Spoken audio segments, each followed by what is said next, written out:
In this video, we will discuss about Colpitt's oscillator and we will find the expression for frequency of oscillation and condition for oscillation. A Colpitt oscillator is basically a type of LC tuned oscillator which can be used to generate high frequency signal.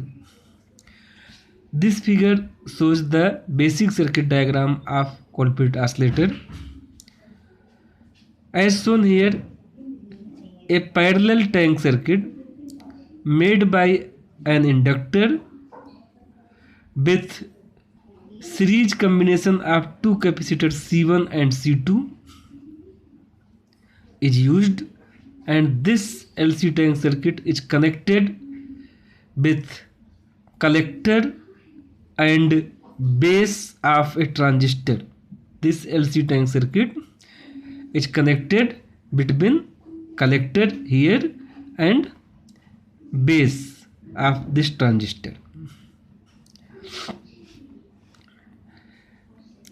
In this circuit, as shown here, two capacitors C1 and C2 form a capacitive voltage divider network which provides a portion of output voltage.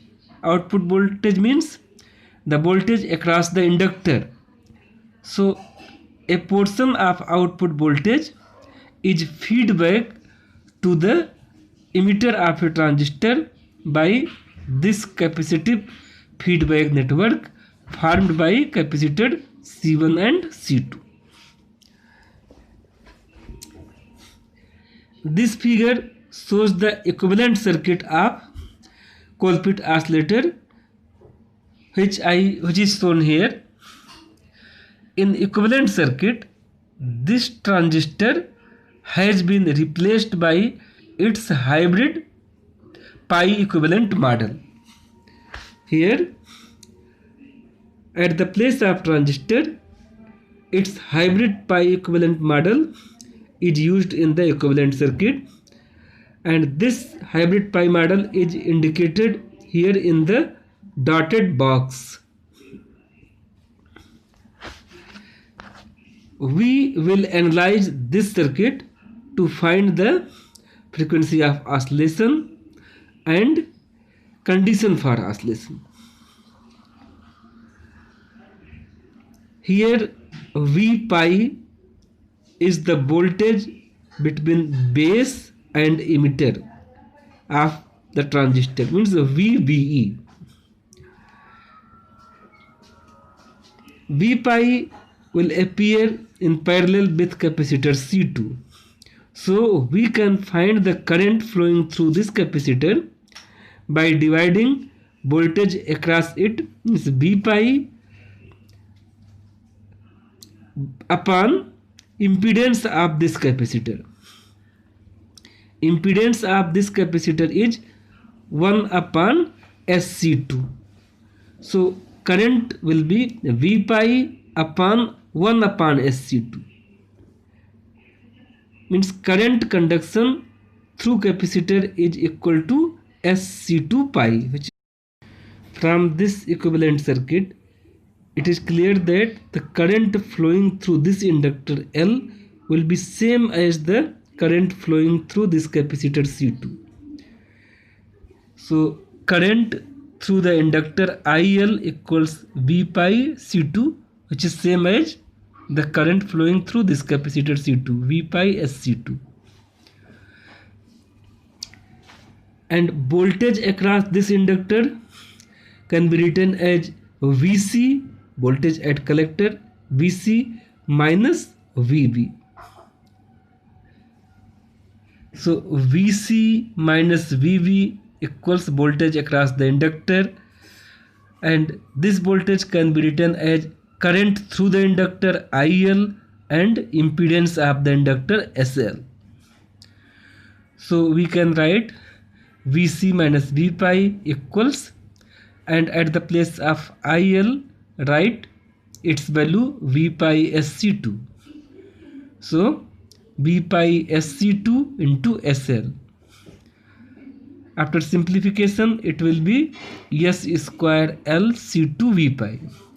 In this way, we can get the voltage at collector C, VC. VC equals V pi 1 plus S square L C2.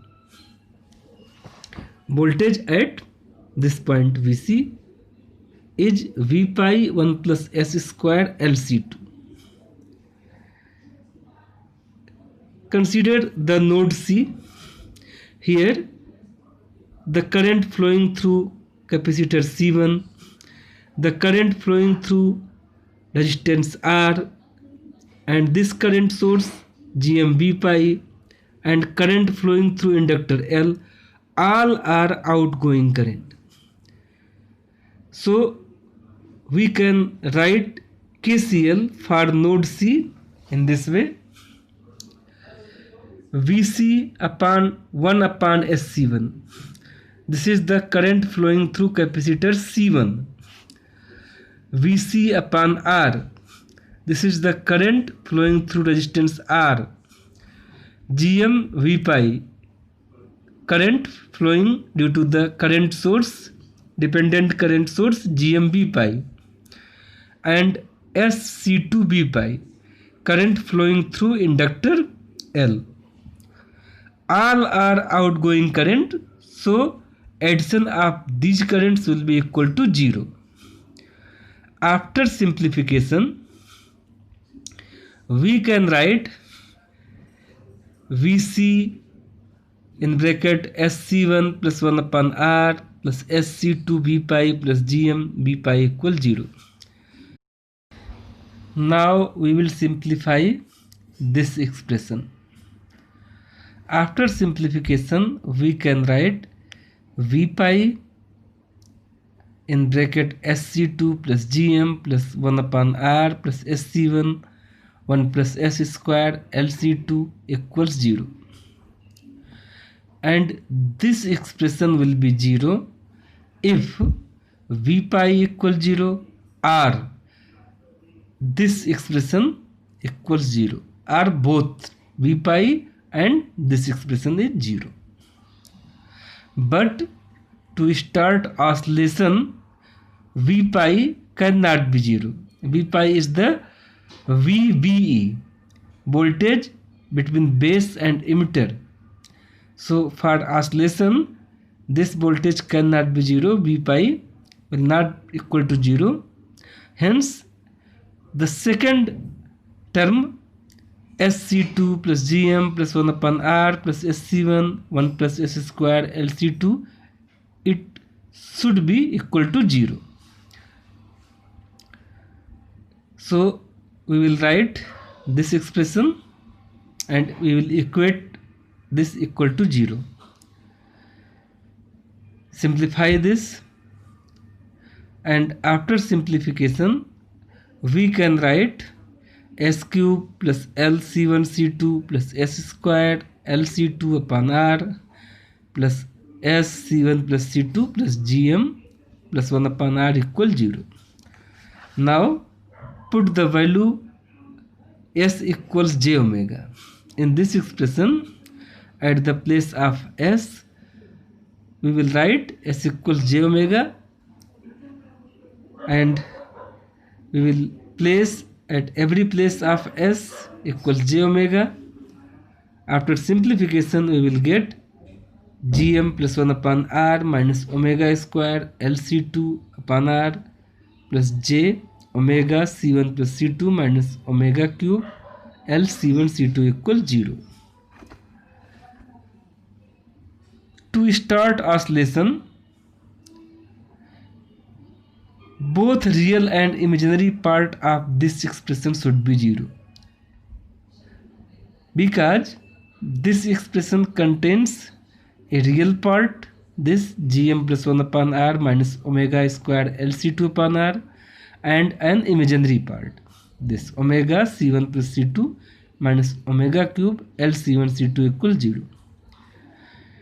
And a complex number will be 0 only if its real part as well as imaginary part both are 0. So first we equate imaginary part equal to 0, means omega c1 plus c2 minus omega cube L c1 c2 equal 0. This term write as 0. Simplify this expression, and after simplification we can write omega naught square equals c1 plus c2 upon L c1 c2. So we can write omega naught square equals 1 upon L c1 c2 upon c1 plus c2. Hence omega naught equals 1 upon under root L c1 c2 upon c1 plus c2. This is the expression for the frequency of oscillation of Colpitts oscillator. Omega naught is the angular frequency. We can convert this angular frequency into the hertz, like f naught equals 1 upon 2 pi under root L c1 c2 upon c1 plus c2. This is the expression of frequency of oscillation of a Colpitts oscillator. Now we will find the condition of oscillation. So equate the real part to 0, and real part is Gm plus 1 upon R minus omega square Lc2 upon R equals 0. Simplify this, and at the place of omega square write this value 1 upon L c1 c2 upon c1 plus c2. So at the place of omega square we will write this. Simplify. After simplification we will get Gm equals c2 upon rc1, or c2 upon c1 equals Gm r. To start the oscillation, the loop gain must be made greater than unity. So to start the oscillation we should take GMR greater than C2 upon C1.